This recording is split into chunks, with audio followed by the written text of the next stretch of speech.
ਅੱਜ ਅਸੀਂ BA 5th semester ਦਾ question paper ਜਿਹੜਾ ਤੁਹਾਨੂੰ ਆਉਣਾ ਹੈ ਹੁਣ ਯੂਨੀਵਰਸਿਟੀ ਦਾ, ਉਹਦੇ ਇੰਪੋਰਟੈਂਟ ਕੁਐਸਚਨ ਥੋੜ੍ਹੇ ਜਿਹੇ ਮੈਂ ਟਿਕ ਮਾਰਕ ਤੁਹਾਨੂੰ ਕਰਵਾਉਂਗੀ, ਜਿਹਦੀ ਪੋਸੀਬਿਲਿਟੀ ਹੈ ਕਿ ਸ਼ਾਇਦ ਤੁਹਾਨੂੰ ਪੇਪਰ ਦੇ ਵਿੱਚ ਆ ਜਾਣ। ਇਹ ਮੇਰੀ ਇੰਡੀਵਿਜੂਅਲ ਓਪੀਨੀਅਨ ਹੈ,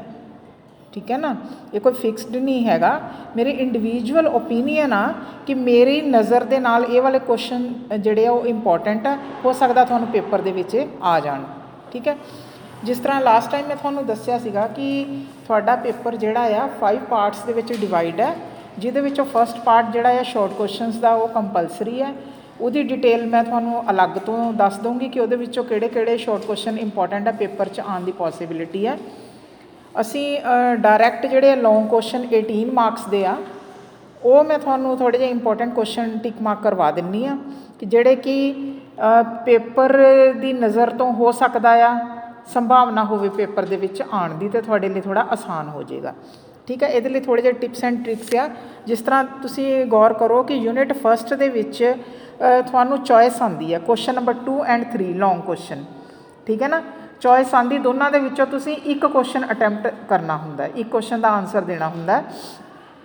ਜਿਸ ਤਰ੍ਹਾਂ ਯੂਨਿਟ ਫਸਟ ਟਰਾਈਬਲ ਸੁਸਾਇਟੀ ਆ, ਚੈੱਕ ਕਰੋ ਆਪਣਾ ਸਿਲੇਬਸ। ਟਰਾਈਬਲ ਸੁਸਾਇਟੀ ਦੇ ਵਿੱਚ ਇੱਕ ਲਾਈਨ ਚੈੱਕ ਕਰੋ ਧਿਆਨ ਦੇ ਨਾਲ, ਉਹਦੇ ਵਿੱਚ ਉਹਨਾਂ ਨੇ ਮੀਨਿੰਗ, ਕਰੈਕਟਰਿਸਟਿਕਸ, ਕਲਾਸੀਫਿਕੇਸ਼ਨ ਆਫ ਟਰਾਈਬਸ ਪੁੱਛਿਆ, ਠੀਕ ਹੈ ਨਾ। 3 ਚੀਜ਼ਾਂ ਪੁੱਛੀਆਂ। ਸੈਕਿੰਡ ਲਾਈਨ ਜਿਹੜੀ ਤੁਹਾਡੀ ਸਟਾਰਟ ਹੁੰਦੀ ਹੈ, ਠੀਕ ਹੈ, ਜਿਹੜੀ ਸੈਕਿੰਡ ਲਾਈਨ ਸਟਾਰਟ ਹੁੰਦੀ ਹੈ ਉਹਦੇ ਵਿੱਚ ਤੁਹਾਡੇ ਇੰਸਟੀਟਿਊਸ਼ਨਲ ਫੀਚਰਸ ਆ, ਉਹਦੇ ਵਿੱਚ ਤੁਹਾਡਾ ਆ ਰਿਹਾ family, marriage, economy and changing trends, ਠੀਕ ਹੈ। ਤਾਂ ਮੇਰੀ ਇੰਡੀਵਿਜੂਅਲੀ ਓਪੀਨੀਅਨ ਦੇ ਅਕੋਰਡਿੰਗ ਜਿਹੜਾ ਫਸਟ ਲਾਈਨ ਹੈ tribal society meaning, characteristics, classification of tribes, ਇਹਦੇ ਵਿੱਚੋਂ ਇੱਕ ਕੁਐਸਚਨ ਤੁਹਾਡਾ ਬਣਨਾ, ਕੁਐਸਚਨ ਨੰਬਰ 2 ਬਣਨਾ। ਜਿਹੜਾ ਕੁਐਸਚਨ ਨੰਬਰ 3 ਹੈ ਉਹ ਨੀਚੇ ਜਿਹੜੀ ਲਾਈਨ ਹੈ institutional features, family, marriage, economy and changing trends, ਇਹਦੇ ਵਿੱਚੋਂ ਬਣਨਾ, ਠੀਕ ਹੈ। ਸਮਝ ਆਈ ਗੱਲ ਕਿ 2 ਔਰ 3 ਨੰਬਰ ਕੁਐਸਚਨ ਆ, ਜਿਹਦੇ ਵਿੱਚੋਂ ਚੋਇਸ ਹੋਣੀ ਹੈ, ਇੱਕ ਤੁਸੀਂ ਅਟੈਂਪਟ ਕਰਨਾ। ਹੁਣ ਫਸਟ ਜਿਹੜੀ ਲਾਈਨ ਹੈ tribal society meaning, characteristics and classification of tribes, ਠੀਕ ਹੈ। ਮੇਰੇ ਅਕੋਰਡਿੰਗ ਮੈਨੂੰ ਇੱਦਾਂ ਲੱਗਦਾ ਕਿ ਕਲਾਸੀਫਿਕੇਸ਼ਨ ਆਫ ਟਰਾਈਬਸ ਜਿਹੜਾ ਆ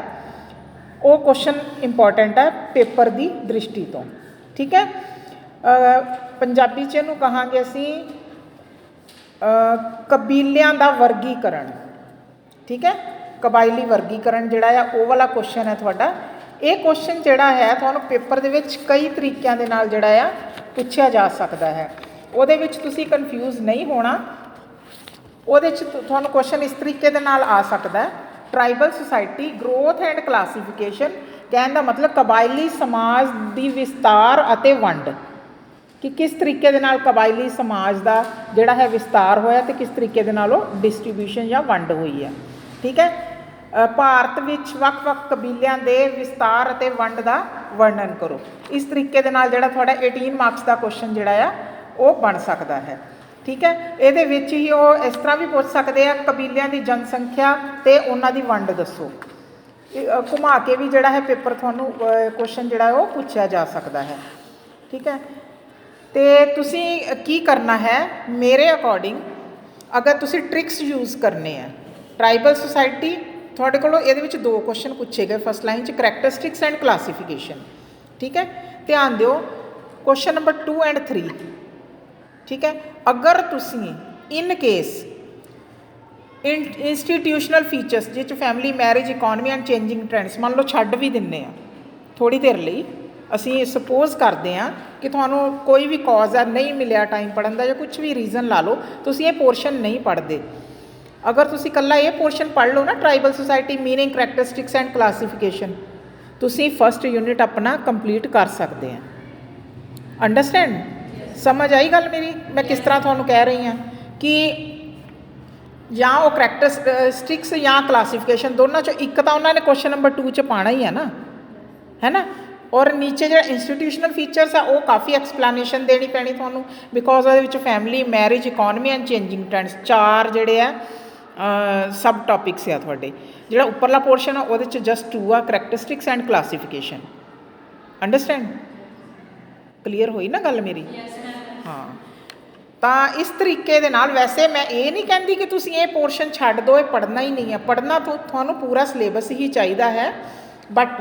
चलो अगर तुसीं कोई भी रीज़न आ तुहाडा जिहड़ा तुसीं नहीं तैयारी कर पाओ उस हिसाब के नाल अगर तुसीं करैक्टरिस्टिक्स और क्लासीफिकेशन भी कर लो ना फस्ट यूनिट तुसीं क्लीयर कर सकते हैं इत्थे तक क्लीयर है यूनिट 2 क्लीयर करवावां यूनिट 2 क्वेश्चन नंबर थोड़ा आएगा 4 एंड 5 ठीक है ना ये हाँ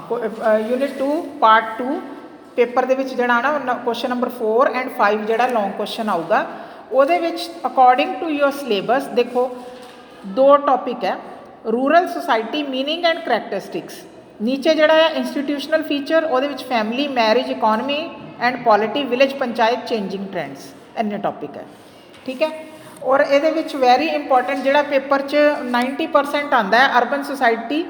सॉरी अर्बन बोल गई मैं रूरल सोसाइटी करैक्टरिस्टिक्स जड़ियाँ ये पेपर च पूछ लेंदे आ ठीक है ना क्वेश्चन नंबर 4 के बहुत सिंपल है ईजी है रूरल सोसाइटी करैक्टरिस्टिक्स ठीक है और अगर मतलब कि क्वेश्चन नंबर 5 की असी गल करिए वो चेंजिंग ट्रेंड्स इंपॉर्टेंट है ठीक है और वो तो भी इंपॉर्टेंट जोड़ा क्वेश्चन है 73 amendment of rural society village panchayat 73वीं संविधानिक सोध बहुत इंपॉर्टेंट है हालांकि यह लास्ट टाइम 18 नंबर का क्वेश्चन पेपर दे विच आ चुकिया है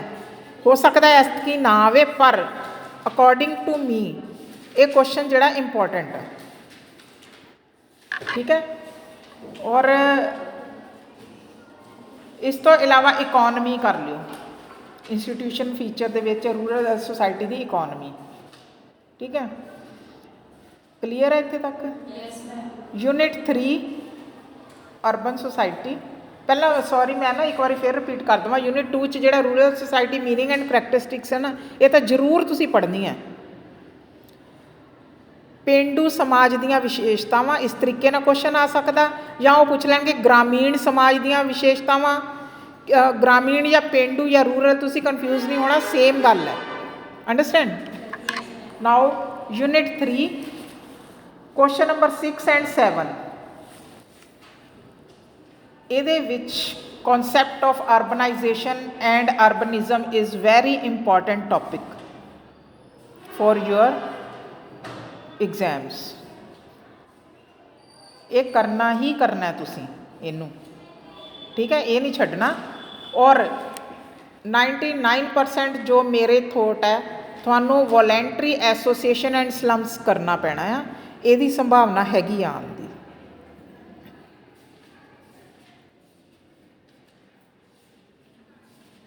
क्लीयर तुसी ਇਹਦੇ ਵਿੱਚੋਂ जिन्ना कि मैं करवाया ये कर लोगे तो आई थिंक थोड़ा ये वाला यूनिट जोड़ा क्लीयर हो सकता है समझ आ गई यूनिट नंबर 4 जिहदे विच क्वेश्चन नंबर 8 एंड 9 आना थोड़ा लॉन्ग क्वेश्चन आने 18 मार्क्स के ਇਹਦੇ ਵਿੱਚ scheduled caste and scheduled tribes मैयर टू इंप्रूव देयर स्टेटस ये सारा ही बहुत इंपॉर्टेंट है जो क्वेश्चन आऊगा ठीक है ये वाला कर लो तो ये थोड़ा जिहड़ा है एक गैस है एक अंदाज़ा है थोड़े पेपर दे विच क्वेश्चंस आउण दा पर तुसी सारा सिलेबस पढ़ना है वो मैं थोनों अलग तो दसूँगी कि किहड़े तरीके दे नाल जिहड़ा है तुसी सिलेबस नूं पढ़ना है ठीक है और शॉर्ट क्वेश्चंस दस दवां नाल ही थोड़े जे इंपॉर्टेंट क्वेश्चन शॉर्ट्स जिहड़े आ आने थानू वो मैं जल्दी जल्दी एक बार नोट कर लो तुसी जिहड़े इंपॉर्टेंट लगदे आ वैसे तो 3 क्वेश्चन तो आउट ऑफ सिलेबस भी आ जाते होंगे ने पर चलो कबीला या जनजाति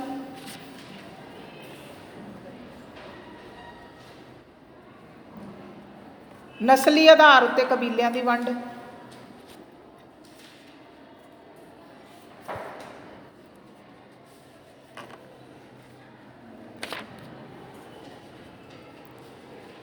ਮੋਨੋਗੈਮੀ ਇੱਕ ਵਿਆਹ,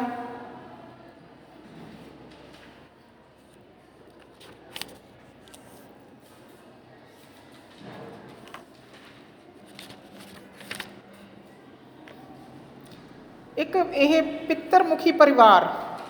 ਜਾਂ ਪਿੱਤਰ ਸੱਤਾਤਮਕ ਪਰਿਵਾਰ, ਪਿੱਤਰਵੰਸ਼ੀ ਪਰਿਵਾਰ, ਪਿੱਤਰੀ ਤੰਤਰ, ਪਿੱਤਰੀ ਵੰਸ਼, ਕਨਫਿਊਜ਼ ਨਹੀਂ ਹੋਣਾ, ਸੇਮ ਮਤਲਬ ਹੈ ਹਰ ਇੱਕ ਦਾ। ਇਹਦੇ ਨਾਲ ਹੀ ਮਾਤਰਵੰਸ਼ੀ ਪਰਿਵਾਰ, ਮਾਤਰ ਸੱਤਾਤਮਕ ਪਰਿਵਾਰ, ਮਾਤਾਵੰਸ਼ੀ ਪੀੜ੍ਹੀ, ਕਿਸੇ ਵੀ ਤਰੀਕੇ ਦੇ ਨਾਲ ਜਿਹੜਾ ਹੈ ਉਹ ਪੁੱਛਿਆ ਜਾ ਸਕਦਾ ਹੈ। ਨਵ ਸਥਾਨੀ ਪਰਿਵਾਰ, ਇੱਕ ਟੋਟਮ ਵਾਲਾ ਕੁਐਸਚਨ ਨੋਟ ਕਰੋ।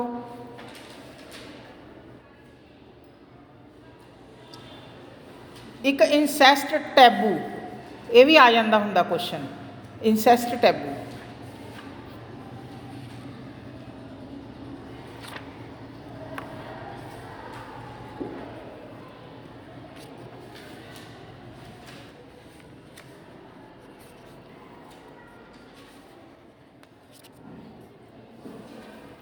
ਪੇਂਡੂ ਪਰਿਵਾਰਵਾਦ,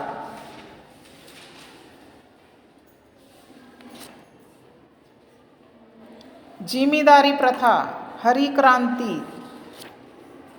ਜਜਮਾਨੀ ਸਿਸਟਮ, ਜ਼ਿਲ੍ਹਾ ਪਰਿਸ਼ਦ,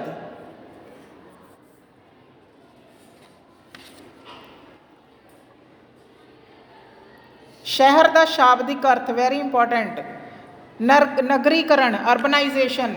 ਨਗਰਵਾਦ, ਅਰਬਨਿਜ਼ਮ, ਇਹ ਤਾਂ ਜ਼ਰੂਰ ਕਰਨੇ ਆ ਤੁਸੀਂ ਦੋਨੋਂ, ਅਰਬਨਾਈਜੇਸ਼ਨ ਐਂਡ ਅਰਬਨਿਜ਼ਮ, ਲੌਂਗ 'ਚ ਵੀ ਸ਼ਾਰਟ 'ਚ ਵੀ।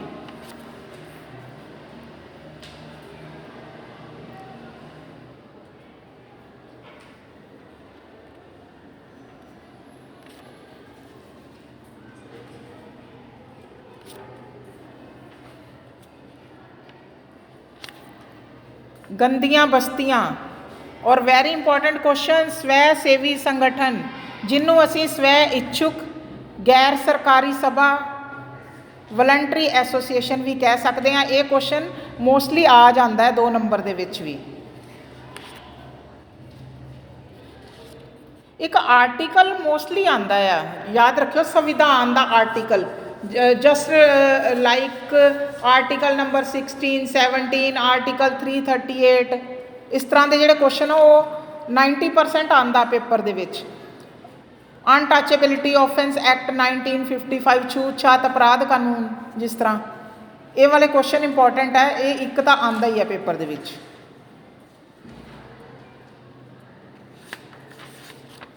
ਇਹ ਜਿਹੜਾ ਹੈ ਸ਼ਾਰਟ ਕੁਐਸਚਨਸ ਦਾ ਤੁਹਾਡਾ ਇੱਕ ਗੈਸ ਹੈ, ਇੱਕ ਅੰਦਾਜ਼ਾ ਹੈ, ਠੀਕ ਹੈ, ਕਿਉਂਕਿ ਜਿਹੜੇ ਸ਼ਾਰਟ ਕੁਐਸਚਨਸ ਹੈ ਨਾ, ਇਹਦੇ ਵਾਸਤੇ ਕੋਈ ਸ਼ੋਰਟੀ ਨਹੀਂ ਦਿੱਤੀ ਜਾ ਸਕਦੀ। ਕਲੀਅਰ? ਇਸ ਕਰਕੇ ਤੁਸੀਂ ਸਾਰਾ ਹੀ ਸਿਲੇਬਸ ਸ਼ਾਰਟ ਕੁਐਸਚਨਸ ਲਈ ਵੀ ਅਤੇ ਲੌਂਗ ਕੁਐਸਚਨ ਦੇ ਲਈ ਵੀ ਪੜ੍ਹ ਕੇ ਜਾਣਾ ਹੈ। ਇਹ ਇੱਕ ਸਿਰਫ ਇਹ ਕਹਿ ਸਕਦੇ ਹਾਂ ਕਿ ਬਾਈ ਚਾਂਸ ਇੱਦਾਂ ਦੀ ਕੰਡੀਸ਼ਨ ਆ ਜਾਂਦੀ ਆ ਕਿ ਤੁਹਾਨੂੰ ਲੱਗਦਾ ਹੈ ਕਿ ਤੁਸੀਂ ਨਹੀਂ ਤਿਆਰੀ ਕਰ ਪਾਏ ਕਿਸੇ ਵੀ ਰੀਜ਼ਨ ਦੇ ਨਾਲ, ਤਾਂ ਐਟਲੀਸਟ ਤੁਸੀਂ ਪਾਸਿੰਗ ਮਾਰਕਸ ਤਾਂ ਲੈ ਸਕੋ, ਉਹਦੇ ਵਾਸਤੇ ਇੱਕ ਇਹ ਐਫਰਟ ਹੈ। ਠੀਕ ਹੈ? ਕਲੀਅਰ?